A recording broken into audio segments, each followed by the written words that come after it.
Hello, this is Brian with the Precision Marksman channel. What I have here is an 18-inch FN barrel for a 5.56. It's the cold hammer forged version. You can see it's very skinny. It's a 750 gas block, 1-in-7 twist. It's under 2 pounds. And this is a Geissele Upper. And then I have a Geissele Handguard that's going to go on it. It's going to go this direction. You can see this is one that I got from the, it was a blem, so it has mixed colors that I got it from the Geissele website sale about a year ago. And this barrel has been hard to get. It's been back ordered for a while. I'm going to show you guys a couple of tricks for putting barrels on an upper. It's been, so this barrel and receiver is going to go on a reaction rod. This is a Midwest reaction rod. And what that holds not only the receiver, but you can see it holds the grooves of the barrel. You don't want to over torque the barrel. I mean, you don't want to over torque. You don't want to put stress. This pin will put too much stress on here, so you want the stress to be taken up by the reaction rod. I've already greased this, and that slid on. You can use anything. This is some Aeroshell grease. It works well. I just put it on with a Q-tip. I grease both the threads and I grease the inside. So now you take the barrel nut and we're going to screw the barrel nut on. And what I like to do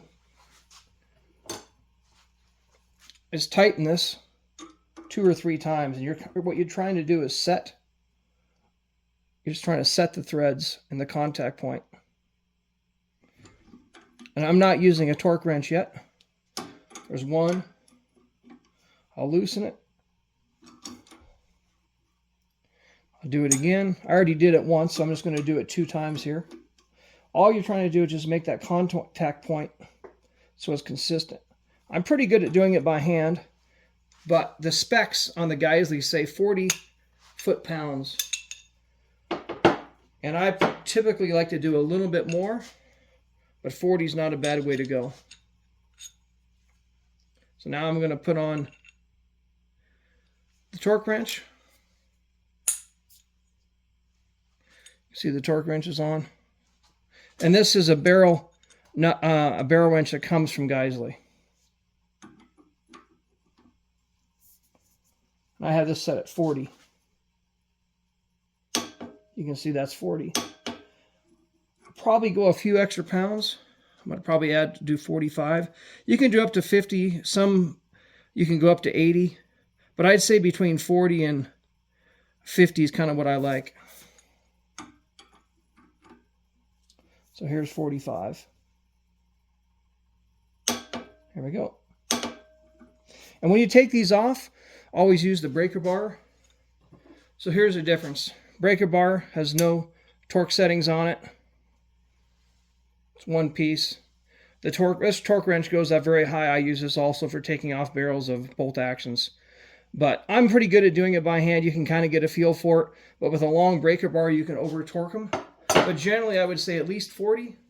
And probably 45 is kind of what I like. So I've measured the gas journal. It's fairly snug. It's a solid 750. And I've measured the gas port. So these are some high strength, high speed drill bits. Because some barrels that I've had are under gas, meaning the hole is too small. So this is a rifle length gas tube system on an 18-inch barrel. And you can see that pin, that's 0.0920. This is like a gauge pin. It's a drill bit, but I use it as a gauge pin. It just barely fits. So it's probably about 0.093. So I just took a few notes right here. The typical range of an 18-inch rifle length barreled gas block hole is 0.087 to 0.0100. A few will be bigger than that. I think JP might be a little bit bigger for a lot of guys that shoot adjustable gas blocks. I am not shooting adjustable gas block, and I'm not shooting suppressed. So this one I estimate it, because the 92 fits in there, it's probably about a 93, which is about optimal. The lowest you really want to be is about an 87.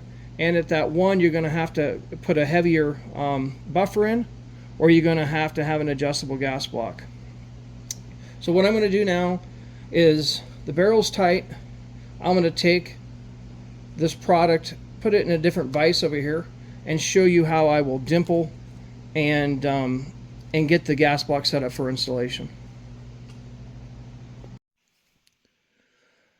All right, one other thing, even though I had it already pre-installed for this rifle build, this is an Aero Precision gas block, but I typically use BCM. This is for an 875 6 max barrel that I have. This is a tool from Geissele. It holds the little roll pin that goes in here. This is a little roll pin tool punch from Grace Tools. What I would normally do is you put this is a Rifle Plus One, I believe, or yeah, Rifle Plus One gas tube, but you get everything lined up. You take this little guy, once the hole is perfectly aligned, and push it through, and that keeps it from spinning. And then you take, this will be stuck in here like this, and then you take this, and this is where it's nice to have another person, or I can use one other hand, and then I'll take the hammer like this and start that, and then generally I'll put this back in if it fell out, but sometimes it'll stay in, and you push this about 2/3 of the way in with this holder, and then I take a big flat punch, bigger than this, bigger than the roll pin, and I line it and push it in about the last, until there's about 1/8 of an inch, and then I go back to the roll pin and push it in. This plastic vise, I have a bunch of different vise teeth. It's perfect, doesn't scratch it, but it holds it. The rubberized one flexes too much. This is very rigid. And the other way you can do, there is a table block that'll actually hold this fairly well, but I find this a little bit faster and easier. Then if I want to take it out, if I want to switch this, I just put this here, pound it out. If this is stuck on, I'll actually flip this around. For example, if you want to take this off and you want to switch the gas block from a different gas tube, you can either put it in this or one of my rubber teeth, and then I just put a little bit of penetrating oil in here and then just spin it off. If you try and pull it off, it's pretty hard to do by your hand, but if you grab the tube the long way so it doesn't compress it, penetrating oil here, let it set for a little bit, spin it off, it'll come right off. So anyway, that's how I put the gas tubes on the gas block. Alright, I've switched the barrel over to my other vise. These are the Brownell's soft, I guess they're soft jaw. They're 4 inches long, and they do a great job of holding the barrel very securely without damaging anything. And this is the real Avid vise. It's really good for moving everything around, and it sits a little bit higher, so it gives you a bigger workstation. This is my reloading desk, and you can see I got a bunch of reloading projects for 223 going on. But we've already checked the gas port, and these are different drill bits I use in case I need to drill out or clean up a gas port. So it kind of goes from anywhere from a 0.08785, which is going to be like a pistol or more of a mid-length, shorter barrel. And then as you get to a longer barrel and the gas port's further, like a rifle or Rifle Plus One, you typically need the bigger holes. I've had a few times when the barrel hole was too small, and if you shoot suppressed, it's fine, but I'm not shooting suppressed. So I have these all labeled in here, but generally in this barrel, you want it in this range right here. I'm not going to drill it out. It seems like it's going to be good. It's right around the mark, which is a 42. Usually if it's well gassed there, this would make it slightly over gassed. If it's under gassed in this area, you could drill it out a little bit bigger. But right now my gut feeling is we're going to be good with about the 920 to 935 hole. I have this jig. It's a really good jig I got from BRD Engineering. Comes in a little package like this, comes with a drill bit. And this holds 3 different, this can drill out 3 different sizes of gas blocks. So what you do, this is a gas block from BCM. You can tell by the little star. You take those two screws, and then you can see I've already figured out which one it goes in. But whichever holes they line up in, like this is a different size, right? That's a bigger, and this is a slightly, you come over here, this is a slightly smaller one. So the middle one, which I believe is it's called a 0.45. And what you do is this one is always the same distance from the back of the jig. The one that's spaced differently is different spacing from here. And then you have a nipple on the end of this screw. And what that does, that nipple is going to go into the gas port right here. So I'm going to slide this on. I'm going to find that nipple. That nipple goes into that little port. So what we're going to do is we're going to tighten this like so. Tighten the front one. So now it's ready to drill. So what I'll do is I'll loosen this like this, spin this over, and these will be the two dimples. This barrel doesn't come with any, there's no dimples on the FN barrel. Some barrels come with one. I've only seen one or two. I've really almost never seen any with two unless they come with their own gas block. There's a few companies that come with their own gas block and they'll come with two. And if this was a smaller barrel, the BRD engineering guys include, I think it's a 625. I never use barrels that small. Since I shoot more precision, that would be more like an ultra lightweight pistol type barrel. But anyway, I'm going to stop the video. I'm going to get a drill, change the angle so I'm not at a cockeyed angle here, and then drill out the two holes. And then once that's done, we'll install the gas block in the tube. All right, I've got the BRD jig in place. It's tightened up on the bottom. I used a little bit of, it's like a cutting oil or tap oil, cutting fluid. I also use, honestly, for the ARs, a lot of the stuff, almost everything I just use a Go Juice. I get that from Geissele. But it's good stuff. It doesn't smell bad. It doesn't run too bad, but it seems to work well, and it's fairly clean. Either one will work. I got the cordless drill. I have the high speed. They're fairly expensive. These drill bits are probably about $15. I got this one on Amazon, but you can also get them from BRD Engineering. It came with a standard drill bit. I would recommend getting the higher speed quality one, because if you do a bunch of barrels, it doesn't take long to dull them. So we're going to drill about probably 20 to 30 seconds. You got to put quite a bit of pressure. Make sure the vise is tight.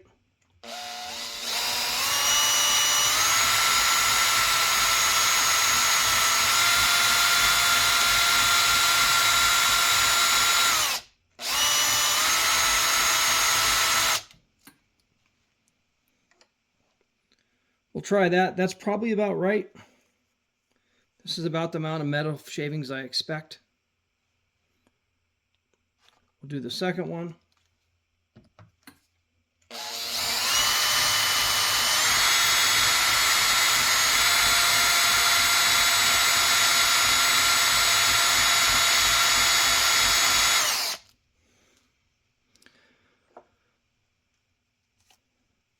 You don't want to go too deep, but if they're not deep enough, you don't have a good bite with the screw.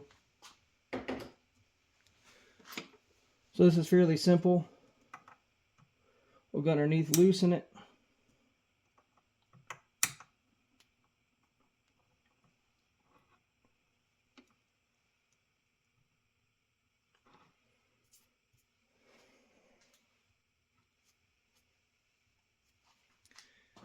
You can see there's two nice dimples there. I'll zoom in a little bit. And that's about what you want. I've done this quite a few times, like I said, and that's pretty close to what I would expect to be a good happy spot. Now,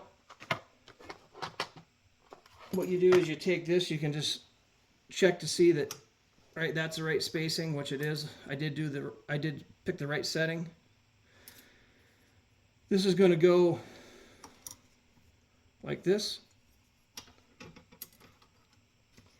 And this is going to slide into the receiver. Now what I noticed is I already polished this with a little bit of steel wool. It was a little bit tacky. Put a little bit more oil on it.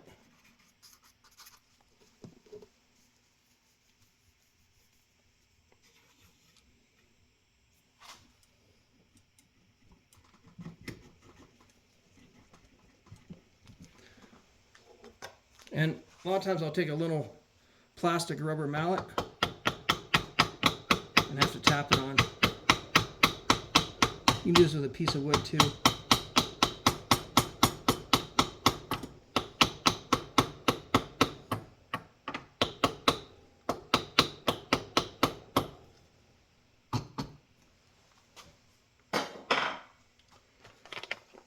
Now you take these screws out.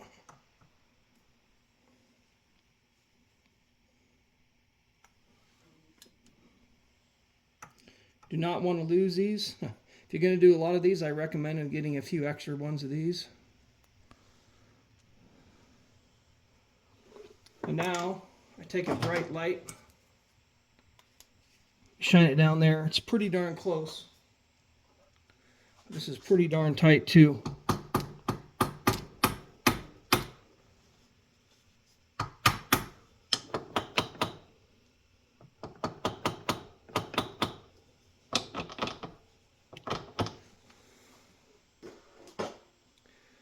And a good rule of thumb is that you can put a business card. I'll grab a business card. Generally, you can get a business card between the gas block and then the barrel. And that's about the right, but you can look down there with a bright light like this and see that they're lined up. So I'm going to turn off the camera. I'm going to put a little bit of lube. Well, not lube, I'm going to put a little bit of, I use blue Loctite stick. Now, if you want these to stay in and not come out, then something like Rockset has about a 2000 degree temperature. But I may want to take this off. I'm going to probably want to pin this gas block. So right now, I'm just going to make sure the barrel shoots well. Make sure I don't need to drill out the gas block, because if I put Rockset on it, now I'm going to have to soak it in water to take them off, because we've stripped them before trying to put stuff on and then need to take it off before the gun's fully tuned. But they do make a good jig that goes on here like this.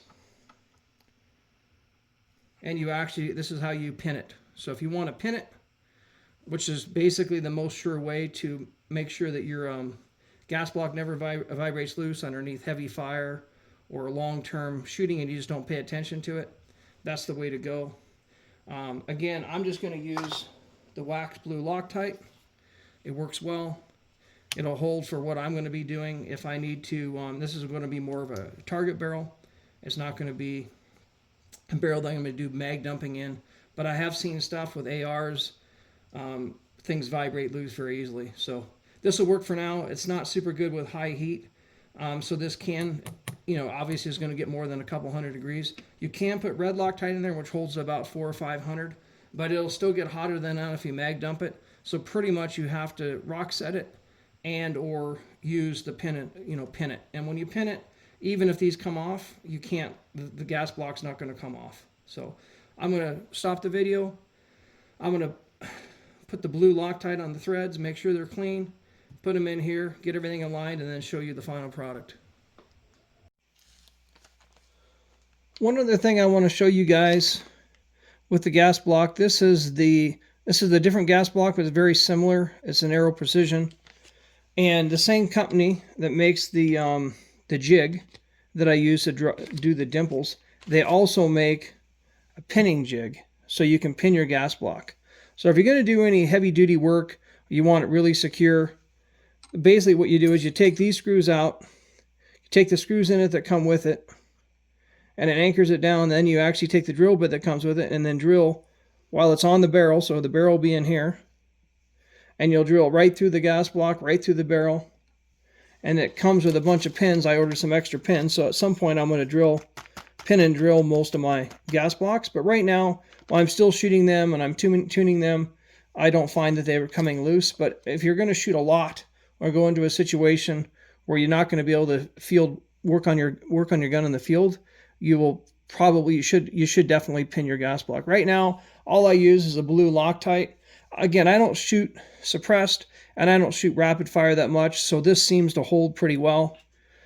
If you want it to hold even better, which holds about another 100 or 200 degrees more, it's a red Loctite. I think it's 271 and 272. You can also get the Vibratite, and you can also get it in the gel. If you really want to set in, and this is 2000 degrees rock set. The same company that makes the Vibratite also makes something like rock set. You can find them on Amazon. I believe Brownell sells them. Anyway, you degrease everything really good, clean everything off with denatured alcohol, put rock set on.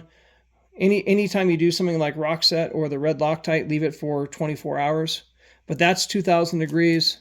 Red Loctite is approximately 400 to 500 degrees.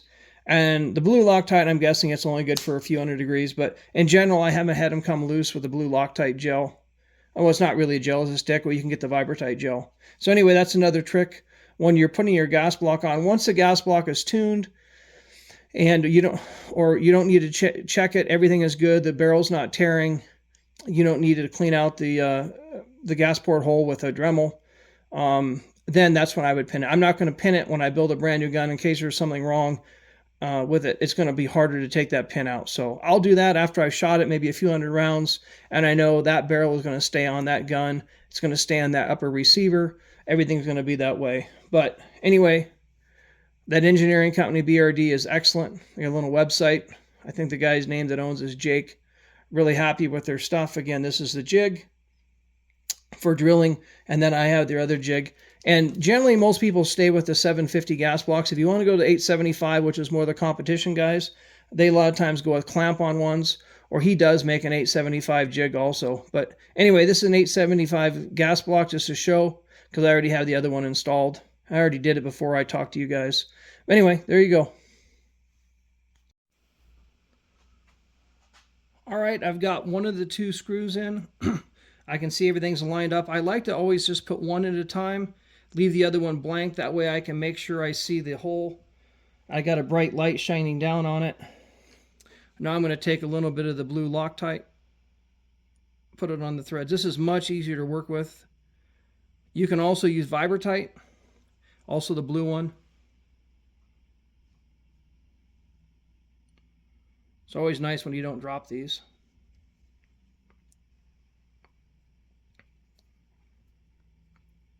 And these I just do until it twists a little bit like that. You can over tighten them, but these are pretty strong screws. You definitely don't want those coming loose. Sometimes what I'll do is I'll even tap on it with a hammer. And you can do the same thing like when you're putting the scope mounts and things on to make sure they're set. But normally it's pretty good. So now everything is together. I'm going to do the barrel next. I'll do the barrel nut next. So what we're going to do, I'm going to leave this greased. The muzzle brake that I have is American Precision Arms. I believe that they call it like the skinny or the slim bastard or the micro bastard. And I'll put blue Loctite on the middle thread, but on this one I will just put, I'll just leave grease on this in case I want to take it on and off. Again, if I need to tune this gun, I don't want to Loctite everything down too much with like rock set. I find that these stay on good if you use the blue Loctite because it doesn't create a lot of heat without a suppressor. So anyway, that'll be the next little video clip. I'll do the barrel nut next and then we'll be good. All right, now I'm going to get ready to install the muzzle device and then the upper receiver handguard. So I've used this brake on another gun before, so there's some oil in here. So I have denatured alcohol, which I like better than rubbing alcohol. Put some of this on here.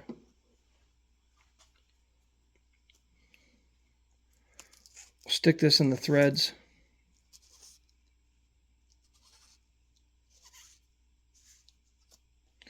See, there was quite a bit of grease in there. I don't like to put any of this stuff on dry. Most everything, other than some of the scope mounts, asks for like usually a wet torque, which is with some grease or oil. And if you're worried about it, you can take off 15 or 20%. Outside of scope rings, though, typically I don't find issues with over torquing. You can over torque some scope rings, and you got to be careful on any small AR parts not to use anything stronger than blue Loctite. Sometimes I'll even use purple Loctite. But on this device here, this is the inside threads that go against. This is basically what it's doing. It's putting pressure against the barrel and the muzzle brake, and that's holding it in position. So that part I want dry. And here's the other part that I've already cleaned off. So now I'm going to put some blue Loctite on here because I may need to take this off. So I'm not going to put red Loctite or rock set on there. But I really, really like this blue Loctite or the blue Vibratite. So screw that on. And that's easy to take off. It just keeps it from slipping easily.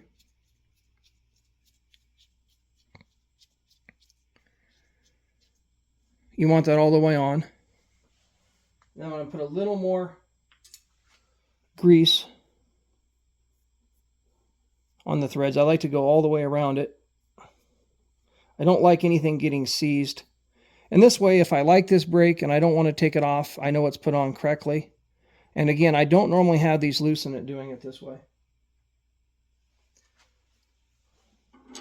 So now we got blue Loctite between these two on a clean thread. And then we got the aeroshell grease on the threads.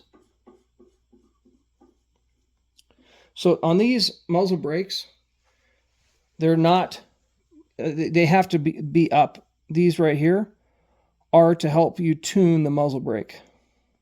So there's two ways to do it. If you don't have any threads on here, I mean, if you don't have any place for a wrench to go on here, you try and get this as square as you can. And that's easier said than done. Typically, I would level the top of the rail from here, which I have a level. Put a little level right here. And then I would match the level here. But we don't have any flat spot here. So what I'm going to do is I'm just going to get back and eye it as close as I can. That's the downside of this brake. It does not have a flat spot. And I don't have a torque wrench that goes down that light easily.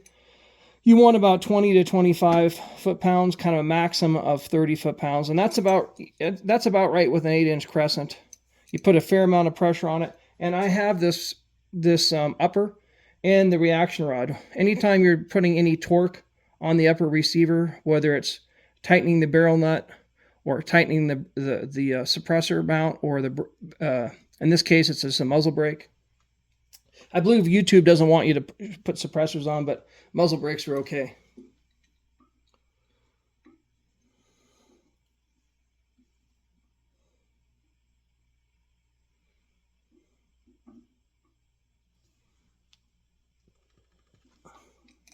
So that's pretty darn close to about what I want for tightness.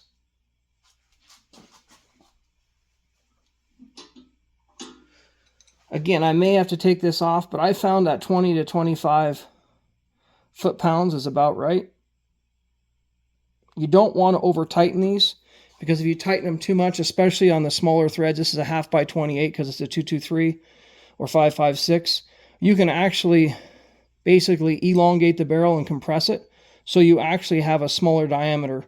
Instead of a 224 barrel diameter, you could be down to a 222.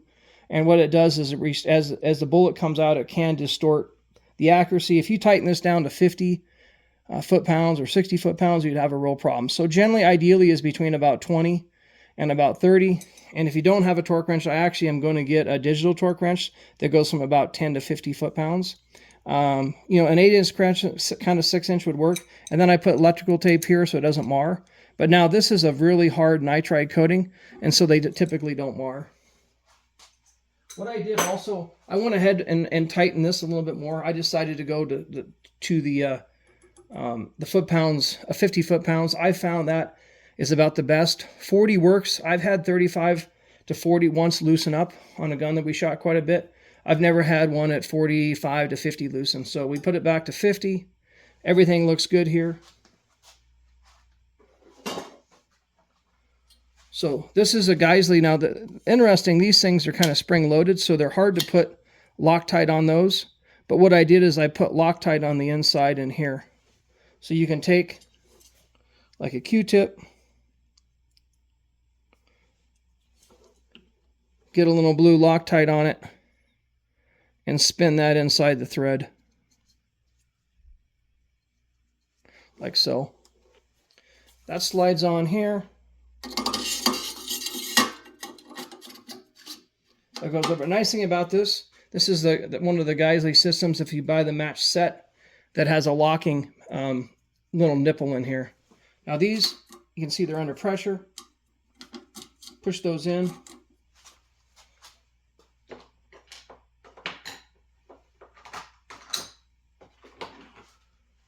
This is a 30 torque head.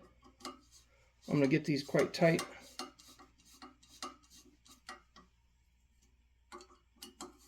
Now these call for between 6 and 8 foot-pounds, which is the same as 6 would be 72 inch-pounds. I usually do them by hand, but just to show you, this is a torque wrench I have. It goes up to 70 foot-pounds, actually almost 75. So it's a kind of at the minimum. I'm going to tighten it with that and then just give it a little bit more with the T-handle. So that may be 1/16 of a turn. So it's usually right there. These T-handles, you can over-tighten some things for sure. I'm going to just give it a little bit more. Right there. Right there. So that'll be probably about 6.5 to 7 foot-pounds, which is going to be about 80 inch-pounds. So everything should be good. The barrel device is between 20 and 25. Again, I've done it many times, but I do recommend most people get a torque wrench. And then the barrel, everything is level here. I don't have to do any alignment. So the barrel's ready. Now the last thing to do, I'm going to put it in my barrel vise. I'm going to throw a cleaning, a bore scope down it. See how I always check where the hole is in here, where the gas port is, to make sure there's not any extra burrs on it. Typically on a barrel like this, I haven't had an issue. If it was a barrel maker that was maybe a little cheaper, wasn't hammer forged, I might check it and I might deburr it. But you can run back and forth here with before I shoot it, I'm going to probably lap it a little bit. And I do have a few stainless steel cleaning rods. If I notice that there's a burr in there, I will usually use that sometimes with a little bit of oil. But typically, once you get this ready, put together, you clean the barrel, inspect it, make sure I clean everything, make sure the headspace is good, make sure the bolt goes in there good, do a couple dry fires, and then I'll take some cheap ammunition and go to the range and see how it shoots 2 or 3 different kinds of ammunition if the barrel's shooting good, and then I'll do some load development and try some of my custom loads in it.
Okay, we're back on the FN barrel.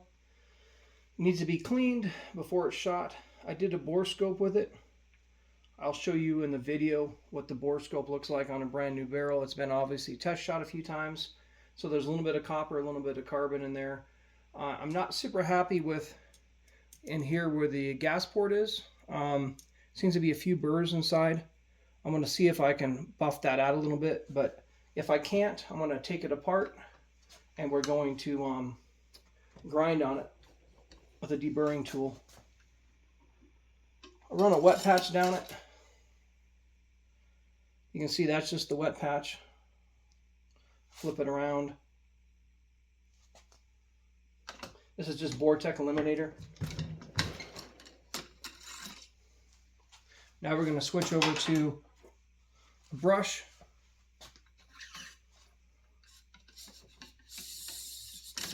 I'm going to put the brush in there. I like to put the solvent down here. A little catch basin is way better. Otherwise you fill this up with solvent. I'm going to stroke this maybe 20 some passes. Put a little more solvent down there.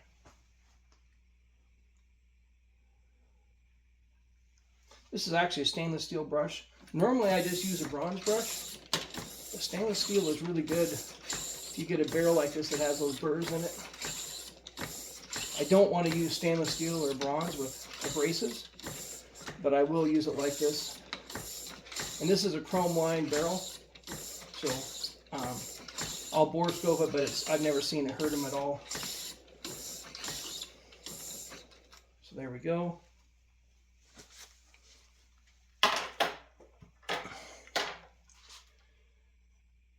Now there's already a bunch of solvent in the barrel, so I'm going to take a patch that has JB bore paste on it.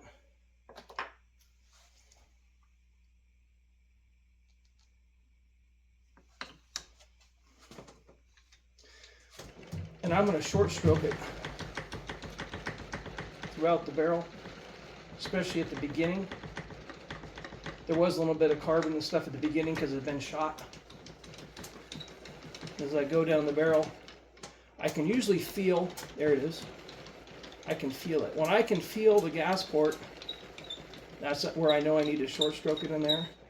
Sometimes I can get those burrs off doing this. Unfortunately, as big as one or two of them are, I might need to use a Dremel, and I'll show you guys how to do that. So I'll go out the end of the barrel. You can see they're always dirty when you do that because it's taking off, it's polishing the metal and it's taking off the junk that's in the barrel. So every time I come out, I wipe it off, put a clean patch on, a little Vortex Eliminator. You can use most any solvent. I like Vortex. Doesn't stink so much, not hard on your hands. So I'll push this through. You can get an idea. Still a bunch of stuff in there. Pushes the junk out. Because if I'm going to use that brush on there, I don't want any abrasives on there. Push the brush in once more. It was feeling better after I stroked it a few times, but I could still feel that gas port bump in there. When everything is polished up nice and the barrel's broken, you can't feel the gas port normally.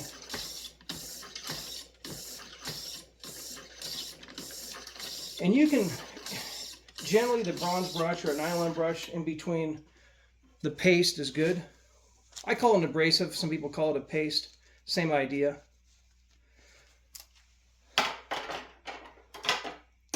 So we're going to push one more wet patch through there. See what we got out with that brush. But this barrel has definitely been shot, I'm going to say, at least 5 times, I would guess. Maybe more.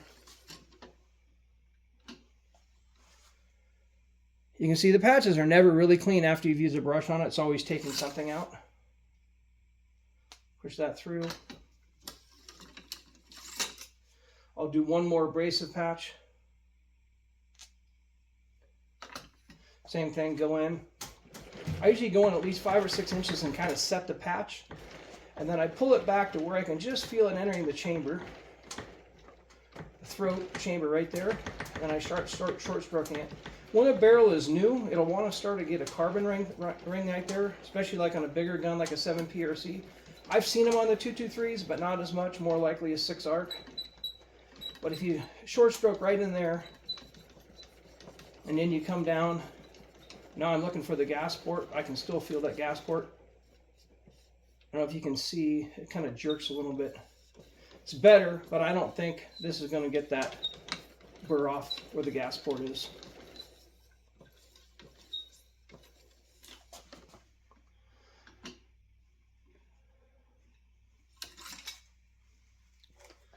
Now what I'm going to do is run a patch, wet patch down with some Vortex on it. Push that abrasives out of there. I'm not going to use the brush again.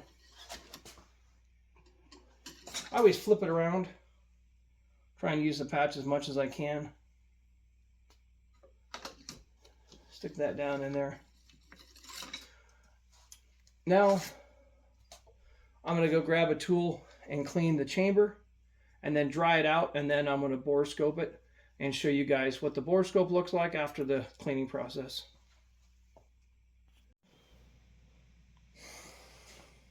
Alright, I got the Lyman bore guide in here. I'm just going to show you guys how it works.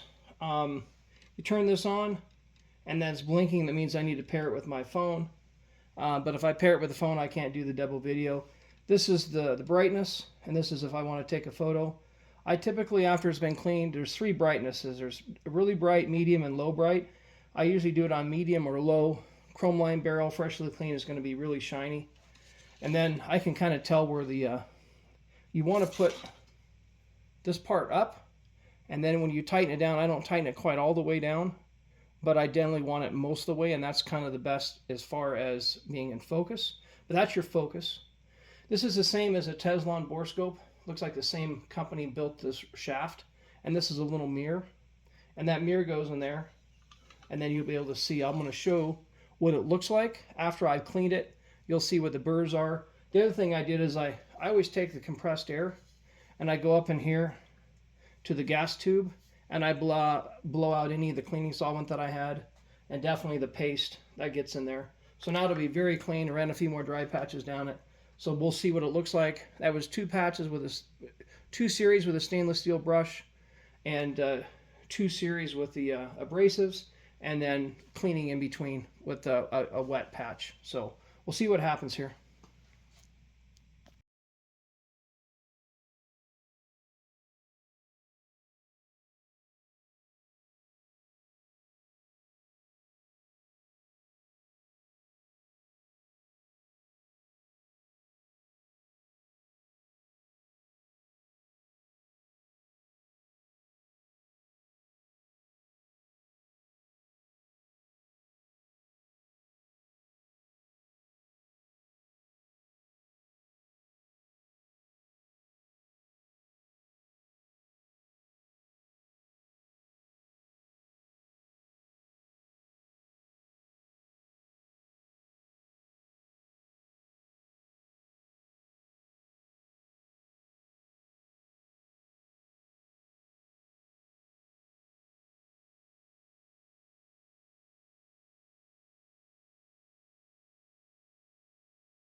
Well, as you guys can see, after I did the cleaning process, there was not scratches in the barrel from the stainless steel brush.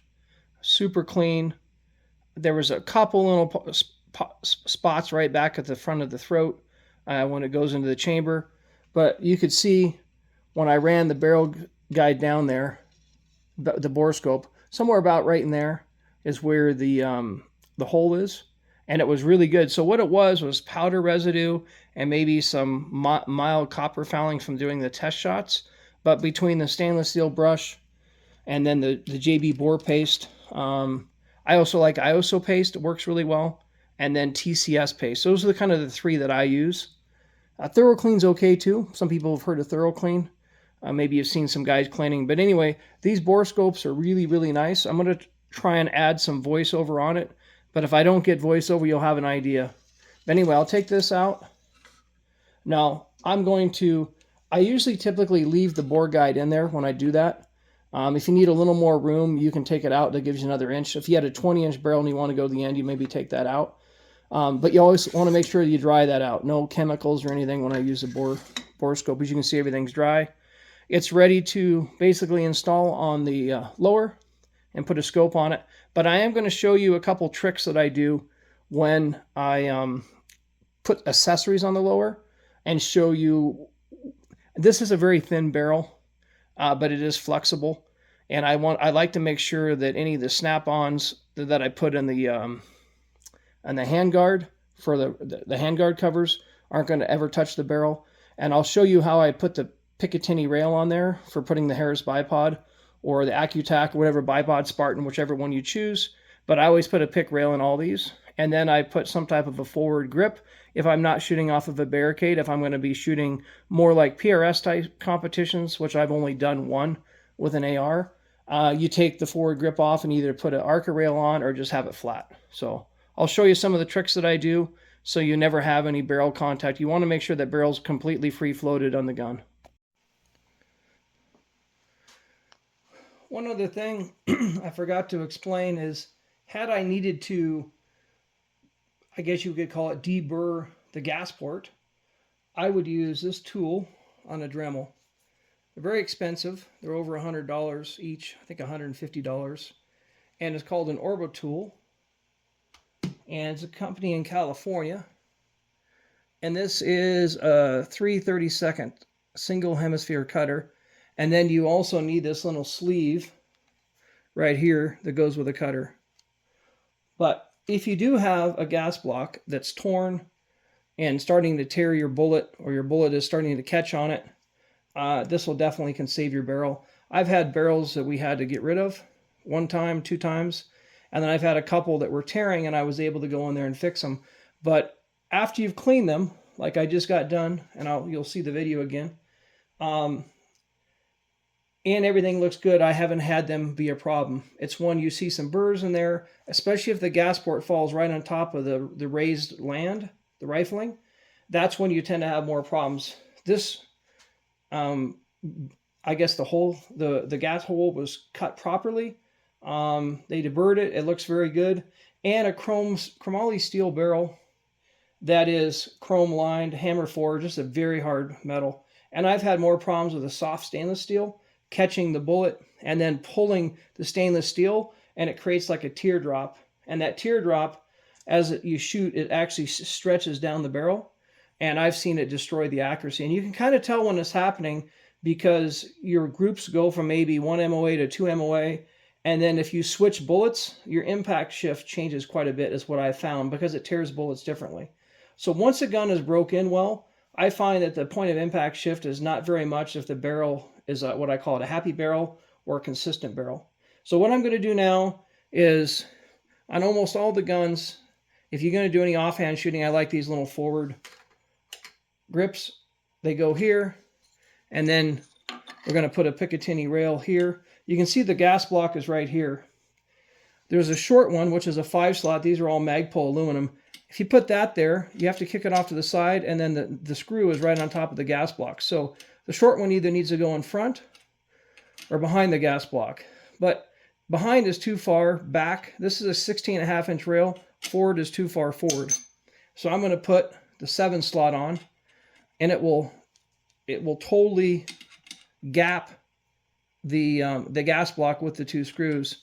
And just to be on the safe side, because these barrels have quite a bit of flex, you can see this is, I don't know what you call this, a government contourer, but it's a much thinner barrel than I like. I have a Geissele SBR, and it does not flex like this. So when you get a barrel that flexes like this, you want to make sure there's nothing that's going to touch. Now, unlike a proof barrel that I have, the proof barrel is really thick in here. And you can actually have, if you don't cut these screws off a little bit, you can actually have it touch here. This barrel, you don't really have to worry about that, but I'm going to show you how I do it and why I do it.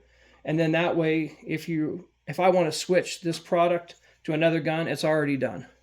So I put it in the grinder holder here. I'm just going to take the cordless grinder. You don't have to take that much off. Maybe 1/8 of an inch. I'm going to do this one.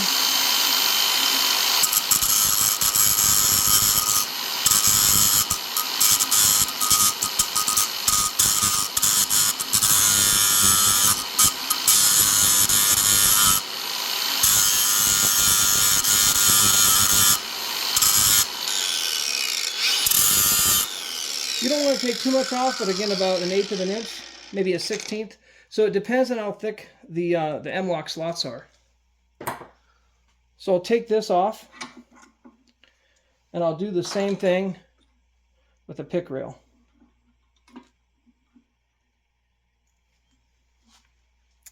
So just to save some time, I'm going to cut from it, but I'm going to grind this down, and you can see how much higher those stick up than like this one. There's quite a difference if you can compare the two. Doesn't take very much. This one I'll probably take off just a little bit more, but that's about perfect right there. Like I said, about 1/8 of an inch, and then you're not going to have any barrel hitting. And then where you cut, that acts also as a little bit of a stop from ever having the M-lock come off. Plus, these are always coated in a little bit of coating from Magpul.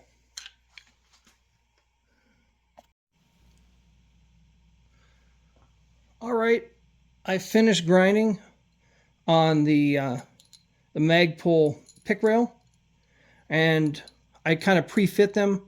So as you can see, there's not much of the bolt sticking through. So that's not going to hang up, and it's not going to ever touch the barrel. Same with this. It's about 1/2 turn from being tight. So that's about where you want them. Like I said, maybe 1/8 of an inch. I'd say 2 to 3 threads maximum that you want to grind off. But I found if you do this, you'll never have problems. Maybe on a Geissele, if you're running a 875 barrel instead of a 750 barrel, you could hit this handguard is more optimized for a 750 barrel, but it will work with any 750 barrel. And this is a low profile BCM gas block, of course. If you run say a bigger one like a Rifle Speed or Superlative, you don't have as good a fit. Superlative will fit in here, but they're tighter, and I generally don't run adjustable gas blocks since I'm not shooting suppressed. So what I do is I just put this in here to kind of align where I want to start. This is going to go right in here. And if you guys have worked with M-locks very much, you know that they're easy, but they're not easy. But I already have this adjusted, so it should go on really easy for me.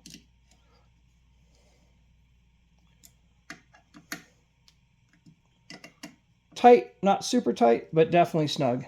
So now this is a 16.5 inch rail. If I was running like a 13.5 or 14, I'd probably have it out here.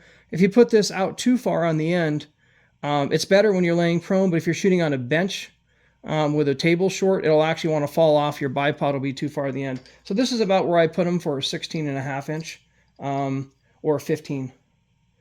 Same thing with these.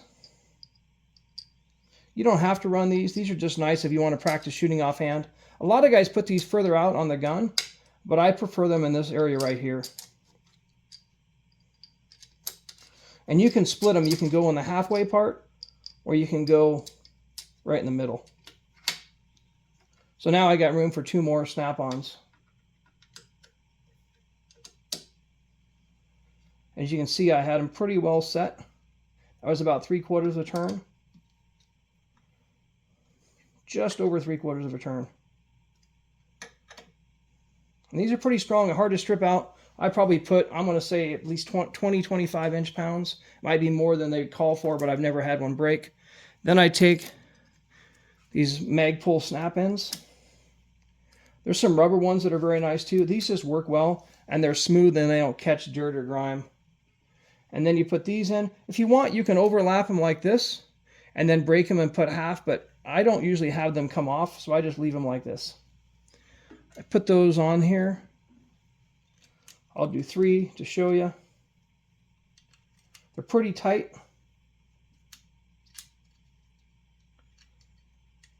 Then I take a little plastic or rubber mallet.